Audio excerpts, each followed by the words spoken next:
E afinal de contas, por que tem tanta mulher trabalhando no mercado editorial, mas tão pouca mulher sendo publicada?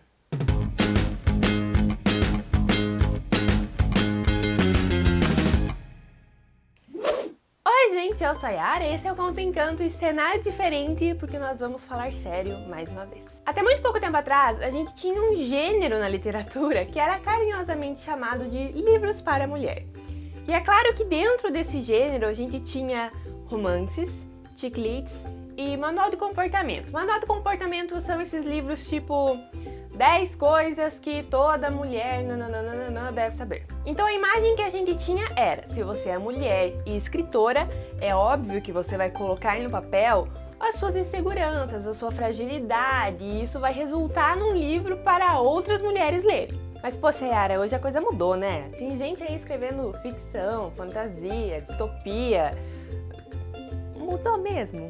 A questão é, nós temos poucas mulheres sendo publicadas, menos ainda sendo resenhadas, menos ainda em algum ponto de destaque. E para você ter uma ideia do que eu tô falando, em 2015 nós tivemos a 14ª mulher que ganhou o Prêmio Nobel da Literatura. Essa premiação acontece desde 1901. Sim, de 115 ganhadores, 14 são mulheres. Isso dá mais ou menos 12%. Toda vez que nós vemos ou lemos uma resenha de um livro escrito por uma mulher, é natural para nós que esse livro seja um chick lit ou seja um romance.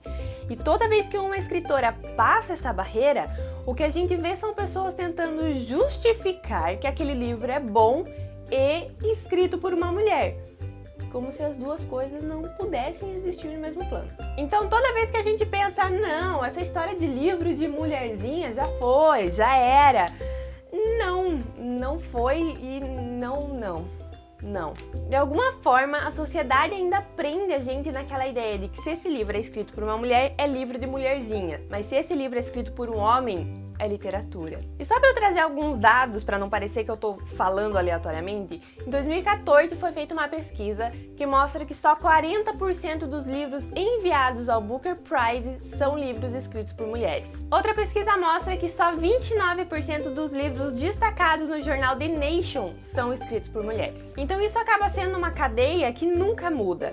A gente sempre vai ter poucas mulheres sendo publicadas, poucas mulheres sendo resenhadas, poucas mulheres ganhando destaque, poucas mulheres sendo lembradas. E tá bom, como é que a gente faz pra mudar isso? E parece muito simples a resposta que eu vou dar agora, mas o nosso papel como leitor é ler. Se você tá aí com um livro na mão e esse livro foi escrito por uma mulher, não julgue esse livro pela autora ser mulher. São duas coisas muito distantes. Julgue essa história por se a história é boa ou se a história não é boa, e não pela autoria desse livro. Nós temos mulheres maravilhosas aí fora, escrevendo muito mais do que chick lit, e temos mulheres maravilhosas escrevendo chick lits maravilhosos também. Então o nosso papel como leitor é a gente começar a ir na livraria, a gente começar a procurar por essas mulheres, a gente começar a ler essas mulheres. Comece pelos nomes mais famosos ou comece pelos nomes completamente desconhecidos, mas comece. Se você nunca leu um livro escrito por uma mulher, comece. E se você já leu alguma história escrita por uma mulher, procura um gênero parecido, procura uma história parecida, procura um livro que essa mulher tenha participado ou um livro que essa mulher tenha elogiado, que você acha que você vai curtir.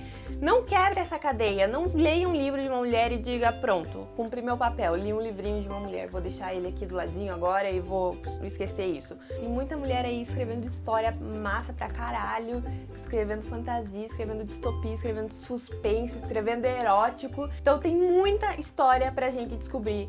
Vamos descobrir essas histórias e vamos continuar descobrindo mulheres para ler. Então é isso, gente. Agora eu quero que vocês comentem aí o que vocês acham sobre isso, porque eu não quero só falar aqui sozinha, eu quero que vocês participem disso. Me digam o que você acha das mulheres no mercado editorial, me digam mulheres que as pessoas podem começar a ler, que são maravilhosas. E a gente continua essa discussão com a hashtag Mulheres para Ler. Esse é o segundo vídeo do projeto e eu vou deixar aqui no canal sempre uma playlist com todos os vídeos reunidos. Então se você não viu o primeiro, você vai lá e assiste, daí você consegue assistir o terceiro, quarto, quinto. A gente se vê por aí. Beijos e tchau!